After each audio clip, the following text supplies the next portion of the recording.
जय हिंद दोस्तों, मैं अमित और आप हैं अमित एजुकेशन सेंटर 21 के साथ। तो सबसे पहले सभी को गुड आफ्टरनून। और आप सभी हैं अभी अमित एजुकेशन सेंटर 21 के साथ। यह चैनल आपका ही चैनल है। आप चाहेंगे है ना तो अपनी पढ़ाई को, अपनी स्टडी को स्ट्रॉन्ग कर सकते हैं। तो दोस्तों आज हम लोग फिर से उपस्थित हो चुके हैं एक और हिस्ट्री के वीडियो में।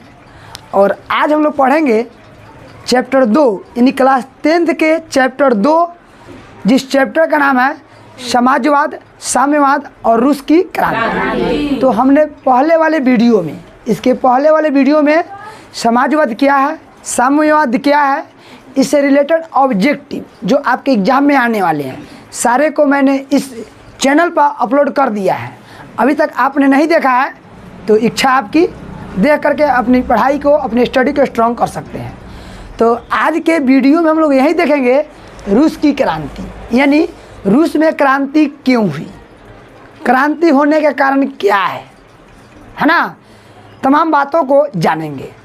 फिर भी इसमें ये भी समझेंगे बोल्शेविक क्रांति क्या है, बोल्शेविक का अर्थ क्या होता है ना। रूस में कितने क्रांति हुए, रूस में किसका शासन था, सारा कुछ हम लोग इसमें पढ़ेंगे। तो अभी हम लोग इसमें यह पढ़ेंगे कि रूस की क्रांति, रूस में कितने क्रांति हुए इसके बारे में है ना। तो सबसे पहले दोस्तों रूस की क्रांति, रूस एक देश का नाम है और क्रांति मतलब लड़ाई झगड़ा, यानी रूस एक देश का नाम है। क्या नाम है? देश का। अब रूस देश में लड़ाई झगड़ा हुआ है। यह लड़ाई झगड़ा है ना, यानी क्रांति कितने बार हुआ है? 2 बार। और यह क्रांति 2 बार क्यों हुआ है? तो 2 बार क्रांति किसी देश में होने का कारण बहुत कुछ हो सकता है। तो बहुत कारण में पहले का कारण तो यह हो सकता है कि उस देश का राजा कहीं हो सकता है कहीं प्रजा का ध्यान नहीं रखे, तो कहीं हो सकता है कि प्रजा राजा को नींव ही उखाड़ने के लिए क्रांति किया हो, या कोई अन्य भी कारण हो सकता है। तो हम लोग अन्य कारण नहीं, सिर्फ इसी कारण के बारे में जानेंगे कि रूस में क्रांति होने का कारण क्या था। तो रूस में क्रांति होने का कारण यही था है ना कि रूस का जो जार था, यानी रूस में राजा को जार कहा जाता है। क्या कहता है? जार। तो रूस का जो जार था, राजा था, वह जनता की देखभाल और उनका ध्यान नहीं रखता था। इसीलिए प्रजा सब वहाँ के इनसे तंग हो गया था। किनसे तंग हो गया था? राजा से। इसलिए इन्होंने क्या किया? क्रांति। क्या किया? क्रांति। तो अब जान लेते हैं रूस में किसका शासन था। तो रोमानोव वंश का शासन था। रूस में किसका शासन था?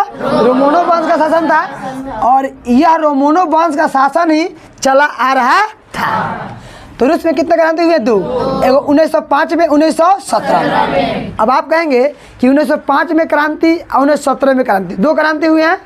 तो सबसे पहले 1905 के बारे में जान लेते हैं, फिर उसके बाद में 1917 के बारे में जानेंगे। देखिए 1905 में जो क्रांति हुआ, 1905 में यह क्रांति है ना विफल हो गई है ना। यह 1905 में क्रांति हुआ लेकिन क्या हो गई? विफल का मतलब सफल नहीं हुआ। विफल का मतलब सफल नहीं हुआ। इस क्रांति को इसलिए किया गया, 1905 की क्रांति को इसलिए किया गया ताकि रोमानोव वंश का जो राजा था ना, राजा, उस राजा को समाप्त कर दी जाए। आपसे पूछा जाएगा 1905 में क्रांति क्यों किया गया, तो कहिएगा, 1 मिनट ध्यान से कहिएगा, 1905 में क्रांति इसलिए किया गया क्योंकि रूस में रोमानोव वंश का शासन चला आ रहा था। इस शासन को समाप्त करने के लिए 1905 में क्रांति की गई, लेकिन वह विफल नहीं हुई, सफल नहीं हुआ। फिर भी वहाँ के लोग हार नहीं माना। यह जारशाही को समाप्त करने के लिए किया गया था। जारशाही मतलब होता है राजा के वंश को समाप्त करने के लिए किया गया। कोई दिक्कत है ना? आपसे पूछा जाएगा रूस में कितने क्रांति हुए? 2। एक 1905, एक 1917। तो 1905 में जो क्रांति हुए, 1905 में वह क्रांति राजा को समाप्त करने के लिए हुआ, यानी राजा के वंश को, राजा का बेटा राजा नहीं बने, यानी रूस का वो जार नहीं बने, इसको समाप्त करने के लिए किया गया। लेकिन यह ऐसा नहीं हुआ, वह क्या हो गया? विफल। फिर दूसरा होता है सफल नहीं हुआ। विफल का अर्थ होता है सफल नहीं। भी सफल बोल सकते हैं? नहीं। उसके बाद में 1917 में फिर दोबारा क्रांति होता है। ध्यान देंगे 1917 में 2 क्रांति होते हैं, है ना। और फिर 1917 में क्रांति होते हैं। तो 1917 में पहला क्रांति होता है मार्च और फरवरी। अब आपको समझ में आ जाएगा कि दूदू को है इसीलिए है का सरदू क्रांति नहीं। यहाँ मार्च 1917 में कितने क्रांति हुए? 2। एगो मार्च में, एगो अक्टूबर में, एगो मार्च में, अक्टूबर में। अब कहेंगे सर मार्च 2 को क्या लिखे हैं, तो ध्यान देंगे यह जो मार्च है, मार्च आई फरवरी, है ना। तो रूस में पहले ये हम 2 क्यों लिखे हैं, इस चीज़ को बता रहे हैं। रूस में पहले, है ना, रूस में पहले जूलियन कैलेंडर चलता था। कौन कैलेंडर चला था? जूलियन। लेकिन बाद में ग्रेगोरियन कैलेंडर चलने लगा। पहले कौन कैलेंडर चला था? जूलियन। अब बाद में कौन हो गया?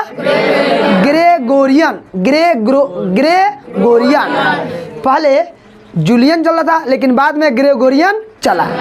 अब जूलियन कैलेंडर, है ना, जूलियन कैलेंडर जो था ना, यह जूलियन कैलेंडर इस ग्रेगोरियन कैलेंडर से 13 दिन बाद पीछे चलता था। यानी आगे कौन चला था? जूलियन की ग्रेगोरियन। हाँ, यानी आगे चला था ग्रेगोरियन। कौन सा था? यहाँ लिख दिए हैं ग्रेगोरियन कैलेंडर जूलियन कैलेंडर से 13 दिन आगे चलता था। यानी ग्रेगोरियन कैलेंडर आगे चलता था कि पीछे चलता था? आगे। और जूलियन कैलेंडर पीछे। कौन कैलेंडर आगे चलता था? ग्रेगोरियन। और जूलियन कैलेंडर चलता था पीछे। अब थोड़ा याद क्यों करेगा, है ना, कि आगे क्यों चलता है? तो जूली नाम होगा लेनू। तो जूली बाद में ही कब यहाँ बाद में। आ ग्रेगोरियन, ग्रे मतलब होता है आगे। आगे में गो आवत अटे, गो आगे में गो आवत अटे, आगे में गो अलग तो आगा चललक। आपसे पूछा जाएगा ग्रेगोरियन कैलेंडर और जूलियन कैलेंडर में आगे 13 दिन कौन कैलेंडर चलता था? इसको कैसे याद रखेंगे? तो ग्रेगोरियन कहने पर गो आ रहा है, आगे कहने को दे रहा है गो।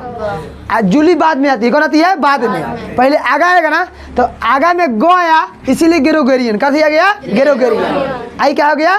जूलियन। अब बात समझ में आ गई है सबको? तो यहाँ पे कह देंगे ग्रेगोरियन कैलेंडर है, जूलियन कैलेंडर से 13 दिन कहाँ चलता है? आगे चलता है। तो जो ध्यान देंगे जो क्रांति फरवरी में हुआ था, फरवरी में अगर उसको अभी के कैलेंडर से देखा जाए तो वह मार्च में दिख रहा था। कब दिख रहा था? मार्च। यानी जो क्रांति फरवरी में हुआ, कब हुआ? फरवरी में। अगर उसको ग्रेगोरियन कैलेंडर से देखेंगे तो पता चला कब चल रहा है? मार्च में। तो आपसे एग्जाम में ये नहीं पूछेगा, आपसे पूछ देगा फरवरी क्रांति क्या है, मार्च क्रांति क्या है, तो बस यही लिख देंगे जो क्रांति फरवरी में हुआ उसी क्रांति को मार्च क्रांति कहते हैं, काम चल जाएगा, कोई दिक्कत नहीं है। अब देखें यहाँ पे अक्टूबर क्रांति या बोल्शेविक क्रांति, है ना। अक्टूबर तो यहाँ पे लिख दिए हैं 7 नवंबर और 25 अक्टूबर, लिखे है ना। तो इसमें किसको ग्रेगोरियन या जूलियन कहिएगा, तो नहीं बताएंगे थोड़ा?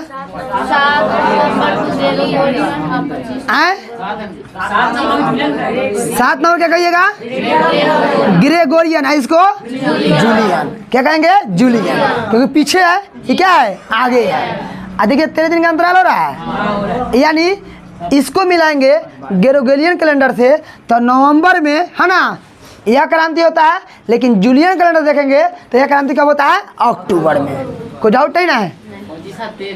25 और 36 31 महीना होता है ना, तो 25 36 एक साथ एक हो गया 7 और 7 6 कितना हुआ? 13 दिन नहीं हो गया। ध्यान देंगे। अब देखिए तो हो गया ना। तो इस 7 नवंबर ग्रेगोरियन कैलेंडर से है या जूलियन कैलेंडर से है? ग्रेगोरियन। आई किससे है? जूलियन। हे में ग्रेगोरियन कौन होगा? फरवरी की मार्च? मार्च। आई क्या हो जाएगा? जूलियन। कोई डाउट नहीं ना है? अब चलिए बोल्शेविक का मतलब क्या होता है? बोल्शेविक का मतलब क्या होता है? तो दोस्तों आपको बोल्शेविक इसमें बोल्शेविक आपको इसमें, हाँ, बोल्शेविक एगो होता है मेनसेविक। बोल्शेविक का मतलब होता है, बोल्शेविक का मतलब होता है बहुत मत वाले। बोल्शेविक के मतलब बहुत मत वाले। एक इसी का आता है मेनेसेविक। तो एक मतलब होता है अल्प, है ना, अल्प बहुमत वाले। अल्प बहुमत वाले। कोई डाउट है ना है? बोल्शेविक के मतलब बहुत मत वाले,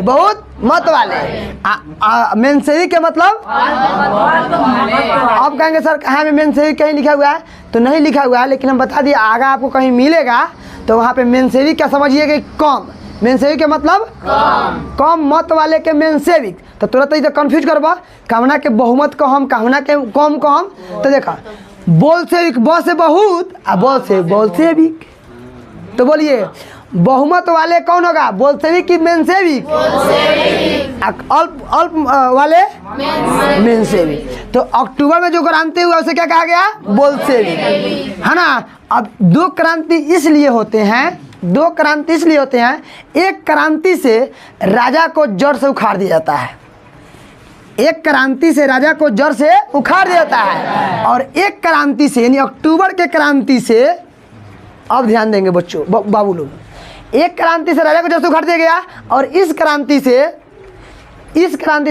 से जितने लोग मिल करके, रूस के जनता, सारे जनता मिल करके राजा को भगा दिया था ना, भगा दिया था। तो भगाने के बाद में भाई वो देश तो आज़ाद नहीं हो गया, राजा से तो मुक्त हो गया। तो मुक्त हो गया तो उसमें उस देश को चलाने के लिए कोई ना कोई तो आदमी चाहिए। तो इसी में कुछ लोग नेता बन गया था। क्या बन गया था, नेता। वो हमारा पसंद ना, सॉरी वहाँ के लोग को पसंद नहीं था। तो उन नेता से लगलक राज करे, अपना अपना नियम से काम करने लगा, अपना अपना नियम से काम करने लगा। अब ई हेकरो से खतरनाक ई सब हो गया। ई राजा जो जार जो था जार इतनी ठीक ठाक रहा है, अब एक से खतरनाक ये सब हो गया, है ना। इस साहब किसी का कहना नहीं मानता था। अब देखिए जब नहीं मानता था तो क्या वहाँ की जनता खुश हुआ होगा? तो एक क्रांति और हुआ, एक क्रांति एगो और होलक। तो यही क्रांति के अक्टूबर क्रांति कहल गए। एक क्रांति से राजा का हार तय हुआ, और दूसरे क्रांति से किसका हार तय हुआ, मतलब जो लोग मिल करके राजा को हराया था, है ना। तो फिर जनता से मिलकर इस नेता को क्या किया, हारा। मेरे कहने का मतलब नहीं समझ गया, ध्यान देंगे। जैसे मान लीजिए कि हई है, मान लीजिए कौन है, ई कोई है, ई शशि है, ई मान लीजिए पुष्पेश है, ई रौनक है, ई मान लीजिए ऋषु है, आलोक है। सब लोग मिलकर लड़ाई कर रहा है, कराए लोग ना, लड़ाई कराए लोग, सब लड़का लड़की छोटा सब लोग है, सब लोग लड़ाई करे ना। हई अकेले मान लीजिए, है ना, कोई सरकार नहीं, ऋषभवा है, सरकार है, कोई राजा है, सुनिए राजा है ना, राजा है। तो सारा लोग है, सब जनता पब्लिक मिल गया आ कहे से मार के भागा। तो सारा लोग ना कोई जा सकता है। तो एमे से एक गोड़ा निकल कर बाहर चला है, एमे से एक गोड़ा निकल कहाँ चला गया, बाहर। ई अब हई अकेले लड़ रहा है ना, ये कौन लड़ रहा है, अकेले। इसके साथ तो ये सब ना है। तो सारा मिल के खूब लड़लक, खूब लड़क। हे ससुरे के आतना मार मोलक, ई भाग चलन, का बोलन, भाग गलन, भाग गलन, बिहार हो गलन, ई अपना घरे चल गलन। अब घरे चल गलन नू तो ध्यान दिए लोग, ई इंगर बाजार समाप्त हो गए। अभी चल गलन तो हई हो गलन, हई तो ई लगलन कहे, ए हमरे चलते नू तोरा आज़ादी मिलल बा। ई लगलन कहे, हई हमरे चलते आज़ादी तोरा मिलल बाटे, हई लगलन कहे।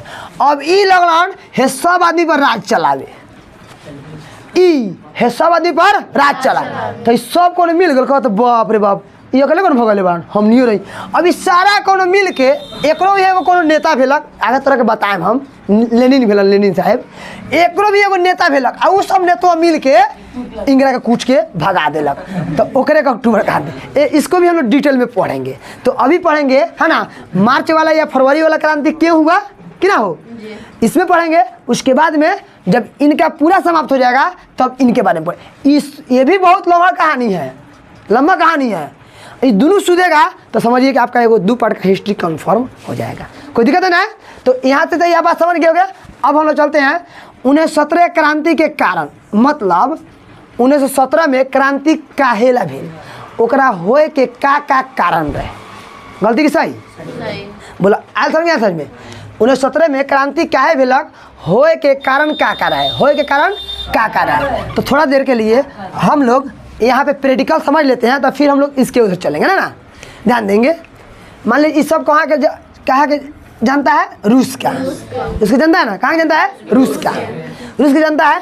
तो इसमें से कुछ लोग, है ना, कुछ लोग की राजा पसंद नहीं था, कुछ लोग मान लीजिए इतना भी राजा पसंद नहीं था, कुछ लोग इसलिए, कुछ लोग इनको इसलिए नहीं पसंद करता था, कुछ लोग क्योंकि कहते थे, है ना, कि तू रूस में रहा तारा, भले तू जर्मनी के बड़ा कोनो दिक्कत नहीं खे, फ्रांस के बड़ा कोनो दिक्कत नहीं खे, इंडिया के बड़ा कोनो दिक्कत नहीं, हमारा देश में आकर रहा तारा, लेकिन अगर तू रूस में बड़ा ना तो हमार धर्म अपनावा, हमरा जेंगे जेंगे यहाँ पर पूजा पाठ हो गए तू पूजा पाठ कर, जेंगे हम कहते नहीं ओम कर। ई मतलब रूस के राजा लगा कहने जो रूस में रहता था जनता उन लोगों के कहने लगा। और रूस में बहुत सारे देश के लोग रहता था, जर्मनी फ्रांस ब्रिटेन सब लोग रहता था। तो अभी जहाँ जहाँ दूसरे देश के लोग आए थे ई लोग के मन में अब ई बेकार हो गए राजा कि बड़ी बेकार बा हमारा धर्म करा बदलने के लिए। तो ये लोग समझने लगा ना कि ये बड़ी बेकार राजा है। अभी कह रहा है कि हम लोग रूस जर्मनी ब्रिटेन से आए हैं, कह रहा है कि रूस का धार्मिक नीति अपनाओ। तो ये लोग भी इनके नज़र में भी क्या हो गए खराब। तो ये भी एक कारण बना। कुछ लोग ये सोच लिया है ना कि बाप रे बाप जब से ही राजवा आयल बाटे तब से हमनी के खाली इज्जते भी क्या ताटे।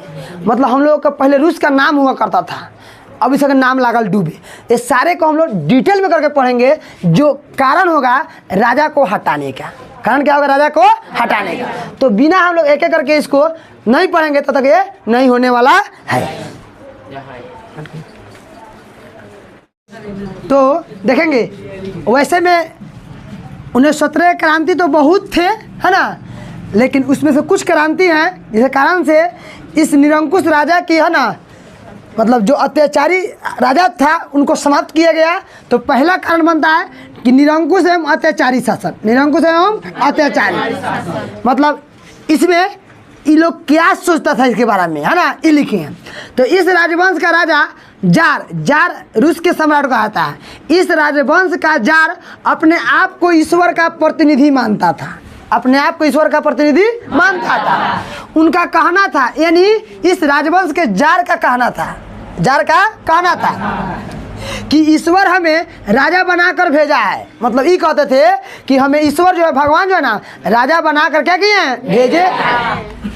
हम जो कहें वह करो, जो हम बोले वही कानून है, उसका विरोध नहीं करो। मतलब ये कहते थे है ना, क्या कहते थे जनता को, पब्लिक को कि हम जो कह रहे हैं ना वही करो, हम जो बोलते हैं वही कानून है, इसका विरोध नहीं करो, क्योंकि हमें भगवान है ना राजा बनाकर ऊपर से ही भेजा है। ठीक है, ये कहते थे। और ये क्या करते थे, ये प्रजा का सुख दुख का ध्यान ये नहीं रखते थे। प्रजा क्या कैसे है किस तरह है इस तरह का ध्यान नहीं रखते थे। सभी जनता इनसे तंग हो गया था। तंग होने का मतलब होता है कि कोई भी पब्लिक ऐसा नहीं था जो चाह दे कि ये राजा ही सही है, यानी सब लोग इनसे क्या हो गया था तंग हो गया था। सभी चाहते थे कि ये राजा को है ना बदलना क्या है जरूरी है। तो एक ये भी कारण हुआ है ना, प्रजा का ठीक से ख्याल नहीं रखना, प्रजा का सही से देख रेख नहीं करना, इनके वजह से प्रजा क्या हो गए थे दुखी। तो ये भी एक बहुत बड़ा कारण बना जिसे राजा को बदलने में है ना और राजा को हटाने का एक बड़ा कारण बना। ऐसे और कुछ कारण है जो बोर्ड पर आप लोग देखेंगे। तो दोस्तों दूसरा कारण है आप देखेंगे कि रूसीकरण की नीति। अभी रूसीकरण की नीति क्या होता है, पहले तो हमने कारण देख लिया निरंकुश शासन अत्याचारी शासन देख लिया ना। दूसरा कारण ये बनता है जिससे लोग इनसे है ना और तंग हो गए। तो कौन लोग तंग हो गए, तो जब इनका नीति रूसीकरण का नीति लगता है, यानी रूस में रहने का अधिकार का नीति लगता है, तब इन्होंने कहा, यानी रूस के जार ने कहा कि अगर आप है ना किसी दूसरे देश से आए हुए हैं, अगर आप रूस में रहते हैं तो आपको रूस का है ना आप रूस के जानता हैं तो आप अपने जिस देश का धर्म मानते हैं इस धर्म को छोड़ दीजिए। अगर आप रूस में हैं तो रूस के धर्म को अपनाइए, रूस के बात को मानिए और जो हम कह रहे हैं इस बात को कीजिए। अगर नहीं करेंगे तो ये ठीक नहीं होगा। इसके कारण है ना ये लोग भी क्या हुआ इनसे क्या हो गया तंग हो गया। ये लोग भी भीतरे यानी भीतर ही भीतर है ना क्रांति करने के लिए तैयार हो गए थे। तो वही बताएं कि रूस में विभिन्न जाति के निवासी थे। रूस में कितने जाति के विभिन्न जाति के निवासी, अनेक धर्म के लोग थे, यानी रूस में अनेक धर्म के लोग थे। यहूदी मानने वाला है ना, तो कोई बहुत सारा धर्म था इस धर्म को मानने वाला। उन सबको अपना अपना धर्म मनाने का क्या था अधिकार।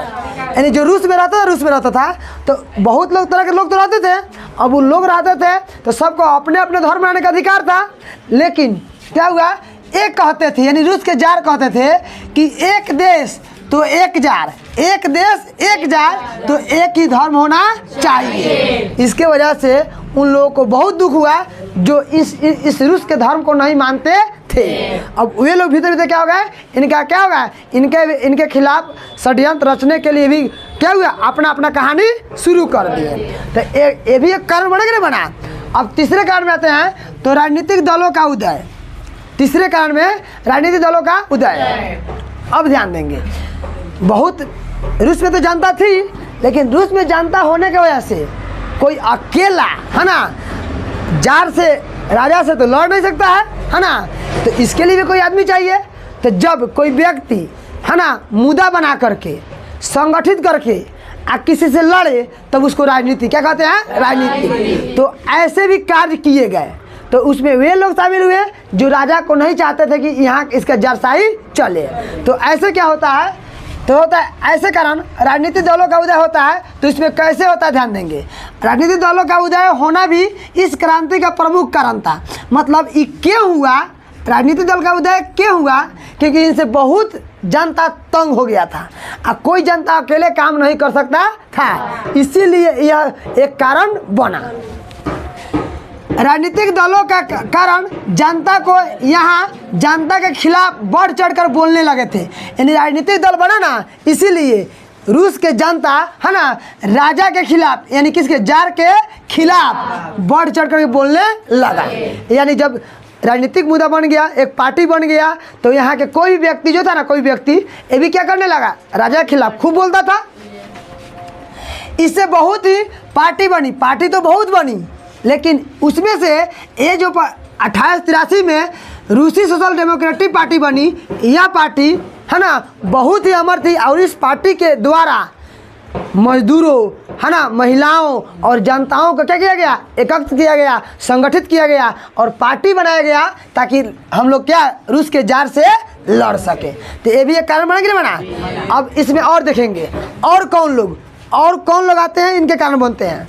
तो नागरिक एवं राजनीतिक स्वतंत्रता का अभाव, मतलब ये राजा, रूस के राजा ये चाहते थे, रूस के राजा ये चाहते थे कि हम जो बोले या हम जो कहें वही करो, तुम अपने मन से मेरे खिलाफ कुछ बोलने का तुम्हें अधिकार नहीं है। वहाँ के जनता कहता है भाई कैसा राजा है, हमें भी तो कुछ बोलने का अधिकार दो, मुझे भी तो कुछ बोलने दो, तुम ये भी मुझे नहीं बोलने देते हो, क्या कारण है।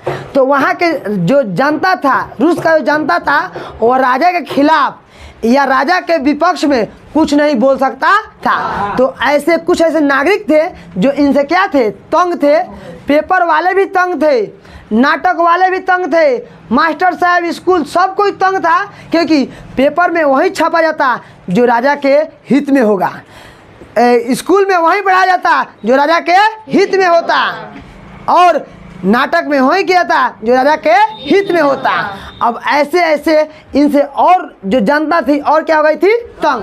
तो इसमें बताएं नागरिक मतलब वहाँ की जनता, राजनीतिक स्वतंत्रता का मतलब होता है बोलने का अधिकार, अभाव मतलब कमी।